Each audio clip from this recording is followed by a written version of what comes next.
বিশ্বনবী বলেন আরাফার দিন একটা দোয়া আমি করি, আমার আগে সব নবীরা এই দোয়াটা করতেন। দোয়াটা হলো লা ইলাহা ইল্লাল্লাহ ওয়াহদাহু লা শারীকা লাহ লাহুল মুলকু ওয়া লাহুল হামদু ওয়া হুয়া আলা কুল্লি শাইইন কাদির। সুবহানাল্লাহ পড়েন। সুবহানাল্লাহ। মুখস্থ আছে না দোয়াটা?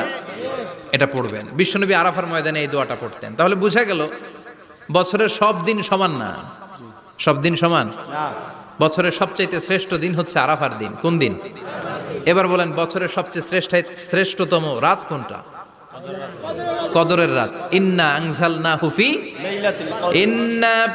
আনজালনাহু ফি লাইলাতিল কদরি ওয়া মা আদরাকা মা লাইলাতুল কদর লাইলাতুল কদরি খায়রুম মিন আলফি শাহর। হাজার মাসের চেয়ে সেরা। ওই রাতে ইবাদত